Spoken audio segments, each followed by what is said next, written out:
I coach women on getting paid for their work business without explanation. I want to just give you permission for that. If there are things that you originally loved doing in your business and now you hate them, stop. Well, hey friends, welcome back to the podcast. Excited to chat with you today. I'm going to be talking to you about a question that came up in one of my Better Way calls with one of the students that I have in my Better Way program right now. And the topic is over-explaining / giving explanations / how to say no without apology. So I want to tell you what the question was, and then I will tell you what my advice to this particular person was, and just my advice in general on the topic. So we were in the Better Way call in the middle of May, and one of the ladies that is in there with me, who's working on, starting a coaching program, et cetera, in the chat, because I always do my calls in Zoom, and so we always go back and look at the chat and see different questions that were repetitive, or, where I could serve people at in a way that I didn't on the call. And so she said, Jennifer, I struggle with being transparent to build trust and to be real, and just being straight with people with a no, or I'm sorry, I can't, etc. Could we get a podcast on this? She literally typed that into Zoom notes. Could we get a podcast on this? So I didn't even write down her name, but this is the podcast that you asked for about this. So, by the way, this is not the only time that this topic has come up lately. It's interesting because we had another call in my Better Way program where we were discussing why I hate free Facebook groups. And so we were talking about that, and people were asking for advice on how to shut one down. In fact, one of the bonuses for my Better Way program, the last time we launched it, was how to shut down your free Facebook group. And if you don't know why I am not a fan of free Facebook groups, you can go listen to podcast episode 71 and podcast episode number 164. But the overarching idea is this: free Facebook groups are a lot of work. They still have the algorithm of Facebook in them. So you used to be able to get every post inside of a Facebook group seen. Now you cannot. Now you have to really massage your group, just like you have to massage your page. And so then you're posting things in two different places, and then you get confused, and you're not taking care of your page, which is really forward facing. And so there's a whole lot of reasons. I don't coach women on doing free. I coach women on getting paid for their work. The Bible says a man is worth his wages. And so I try to coach women how not to do more stuff for free. And what's interesting is, especially if you're not making sales or really being able to funnel those people out of that free Facebook group into a program. So anyhow, I had a question of, Jen, I want to shut down my free Facebook group, and I'm not sure how to do that. And then this topic came up a third time. Okay. So it came up a third time with one of the ladies who is in my mastermind, the Next Level Mastermind.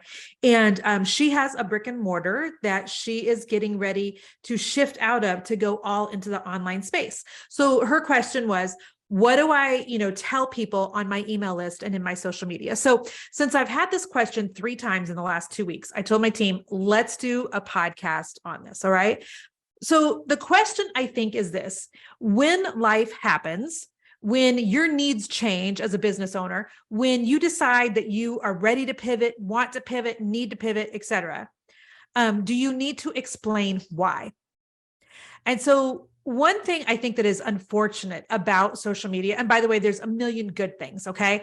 But one thing I think is a little bit unfortunate about social media is we often think that we owe our followers an explanation. The flip side of that is, and sometimes our followers will think that they deserve an explanation. And related to that is, sometimes your followers do not want you to change. Listen, people get used to you doing the thing that you've always done in the way that you've always done it. And just by nature, we are not, things that love change. People just don't love change. And so when you begin to announce that there's going to be a shift or a pivot or a stop or a start or what have you, inevitably you will have people share their opinions with you. And the truth is they're not trying to hurt your feelings. They're not trying to make you feel bad, but they're going to. That's not their intention. What they really mean to say is, man, I loved this season with you. And it was really great. And thank you for that. And I'm excited for whatever you're about to do. But usually instead it comes out like I get messages all the time. Boy, I really miss the days when you did DIY. To which I always answer, I'm so sorry, but I don't, because I don't. When you know that you have a season in your business that has come to an end, there may be some big feelings initially when you make the decision. There may be some big feelings initially when you implement the change, but you're going to have a lot of peace that comes with it. And so even though you're like, oh, those days were fun, I'm not pining over my DIY days. And I would venture to say that you guys are not going to pine over your old season either. I had somebody that I ran into the other day who was talking to me about one of my DIY videos, or I'm sorry, one of my VRBO videos.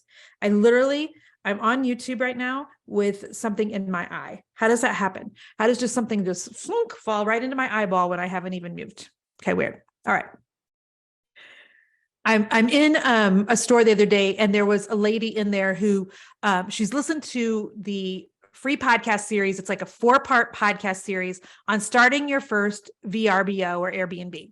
If you are interested at all in ever having a short-term rental, you can go listen to it. It's totally free. It'll get sent to you in your email. It's jenniferallwood.com/short-term rental, all smushed together. Okay. So anyway, she's telling me she listened to that 4-part series on starting your first DIY. And she said it was so good. And she was talking to me about my house in Arizona, or maybe she was talking to us about our house in Florida. I don't remember. But anyway, she said, is that creepy that I'm bringing that up to you? And she goes, but I follow you. She goes, and you put your whole life on Facebook. And I was like, in my head, I didn't say anything then, but in my head, I was like, nope. I sure don't put my whole life on Facebook. It's interesting because people will think when they follow you that they're seeing the whole story, that you're giving the whole story. A lot of times they're going to want the whole story. And sometimes they'll think just that, like you put your whole life on Instagram stories, when the truth is they're getting 2 minutes of your 24 hours in a day. They're getting just the highlight reels, right? And so there will be people who, because they follow you on social and they don't know all of the ins and outs, because very rarely do we post, the things that we're tired of.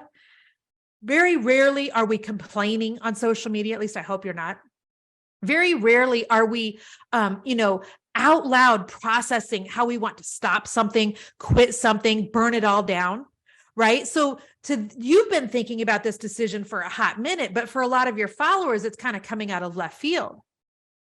And so they're thinking they've got your whole life on social media when they're actually just getting a snippet. And then when you make a decision, they'll often not be happy with it or want an explanation or say things that are passive aggressive. And man, I sure miss those days where you were doing DIYs. And so that leads a lot of people to the question then, okay, so should I explain why I'm stopping this? Should I explain why I'm pivoting? Should I explain why I'm closing this? Should I explain why I'm going to shut down this free Facebook group? And my answer is, I think it depends. I think this has to be one of the things that you have to decide for yourself. Hopefully you're going to the Lord in prayer over it. If you've got a spouse, discuss it with them. But I think it depends on 3 things. Okay. So these are the 3 things that I would gauge your decision on. So if you are trying to decide, what do you share with people? How much do you disclose? What is it that they need to know? Here's the 3 things I would think of. Number 1, what is your comfort level? Because if it's something really personal, listen, you don't owe explanations to anyone, and especially not your followers, who 99% of them you've never met and never will. So what is your comfort level? If you feel like, I really want to share, I think that's one thing. But if you feel like I really have to, that's quite another, because you do not. Okay. So number 1 is your comfort level with sharing your reasons as to why. Okay. Number 2, do they actually need to know?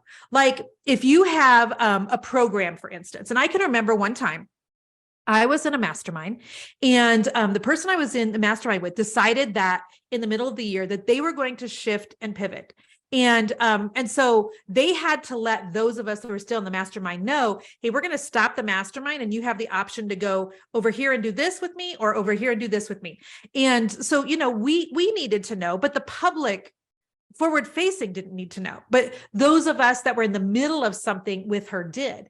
Does that make sense? So do people actually need to know? If you have people in a group that's different than, letting everybody know on your Facebook page. If you have people that are walking into a brick and mortar, that's a little bit different than letting all of your social media know. So do the people actually need to know? And number 3, will it help anyone in any way?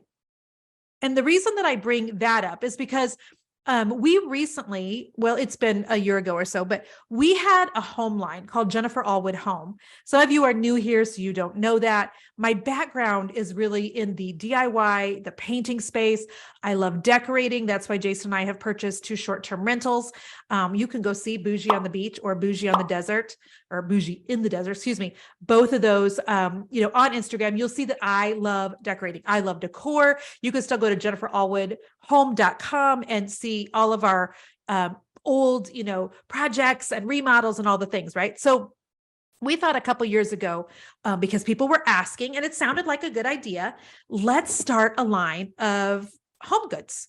And the truth is, I had been wanting a line inside of a store for years and years and years. My dream would be that I would have a line of furniture in Nebraska Furniture Mart. So if any of you know anybody that make that happen, please let me know. And number 2, that I would have a line of products in Hobby Lobby. those are the 2 things that I want. Okay. So in my head, since neither of those things was magically happening, we decided to start a home line. So we were selling candlesticks and rugs and little stools, and it was all cute and fine and dandy until we were about a year in, and it just was clunky. It was one of those things that was taking a lot of time from my team, but not resulting in a lot of revenue. And the truth is, at 51 years old, I just don't have the time to do things that take a lot of capacity, but don't bring in a lot. The juice it's not worth the squeeze. Does that make sense? Gosh, I love that saying anyway. I am so glad that I just got to use that saying in an appropriate place. The juice is not worth the squeeze. And so it was a lot more work than the revenue we were bringing in. And so we went ahead and shut down Jennifer Allwood Home. We had a huge sale. We cleared stuff out. We got rid of all the product, etc. So that I did explain on a podcast why we closed it down, simply because by nature, in my heart, I'm a teacher. And so I knew that it would help somebody else. So if you're looking at the 3 reasons, that you think are the things you need to consider if you're going to shift, pivot, or close, and do you tell people? 1 is your comfort level. 2, do they need to know? And 3 is will it help anyone in any way? I knew that sharing the details of why we were shutting down Jennifer Allwood Home would help set some other women free who had something that they wanted to close or shut down, but maybe didn't have the courage to. So that's why I explained on a podcast why we shut that down. If you're somebody that has a Facebook group and you're like one of the ladies in my Better Way program who wants to shut hers down, and if I remember correctly, this woman has thousands of people in her Facebook group. Here's what I told her. You can absolutely shut that thing down with 0 explanation. You don't owe anybody any sort of an explanation. You could just archive the group if you want to. I've known plenty of people that just overnight their Facebook group is gone. No explanation.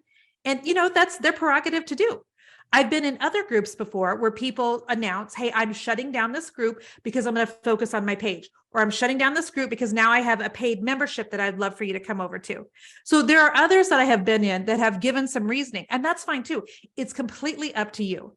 But the one thing that I'd like to warn you about, and this is what I told all of my clients, is resist the urge to over-explain. Resist the urge to over-explain to your followers, to your people on your email list, why you're making certain decisions in your business. Because I think announcing a shift, a change, something that's happening is okay. But I think when you go into the over-explaining, we get into dangerous territory.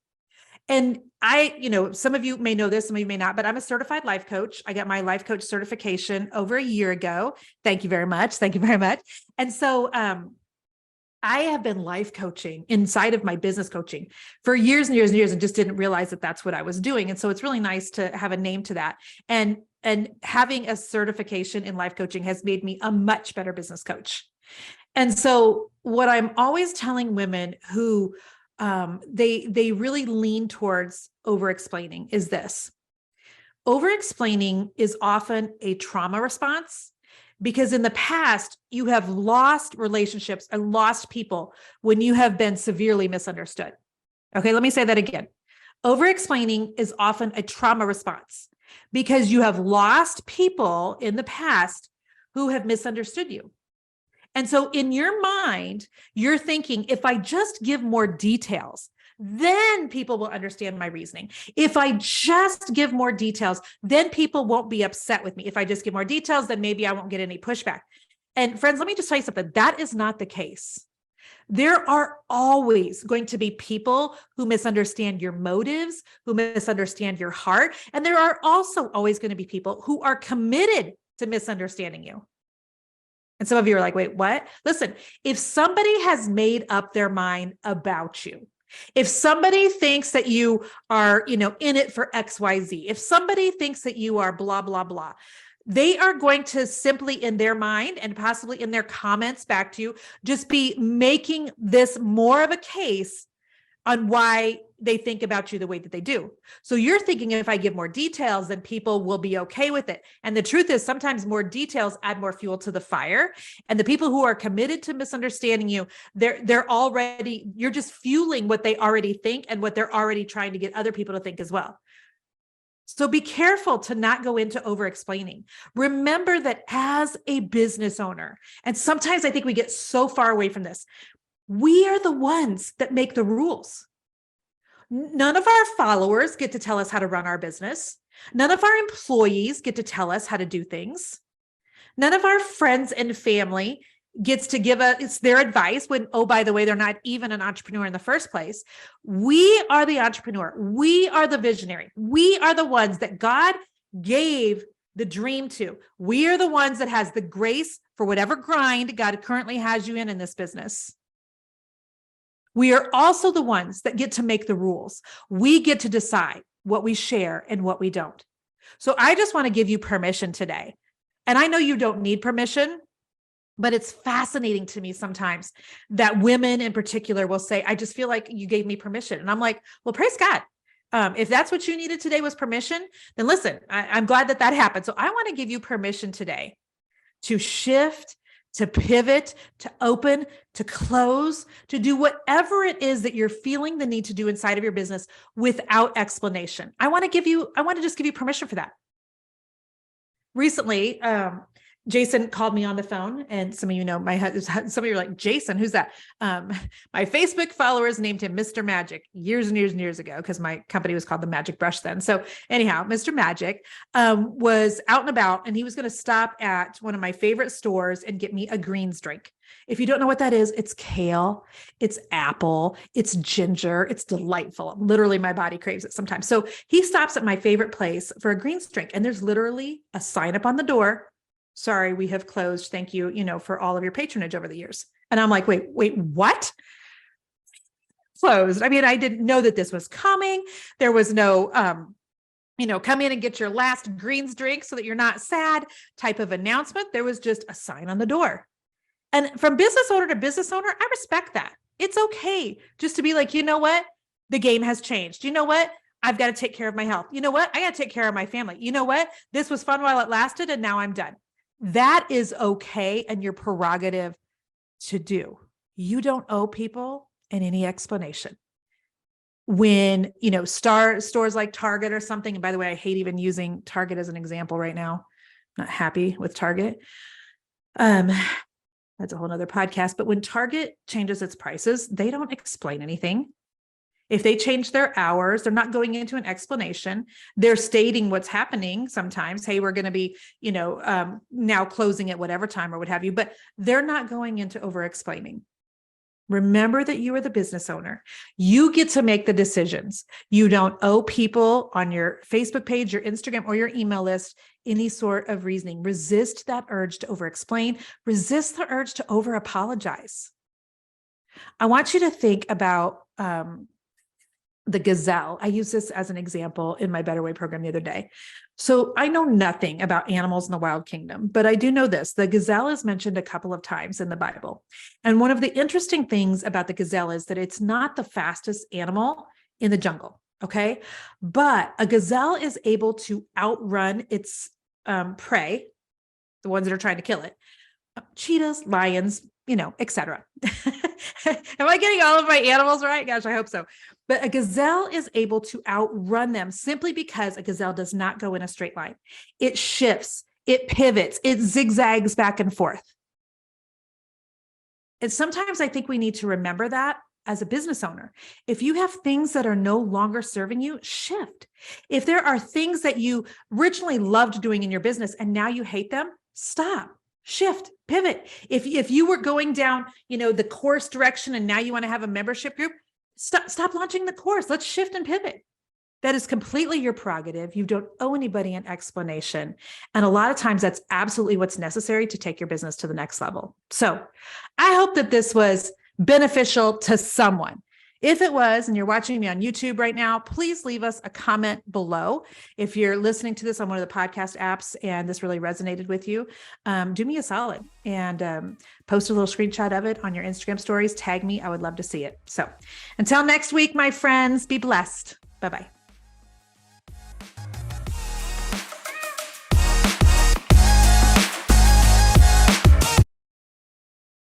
Dun, dun, dun, dun, dun.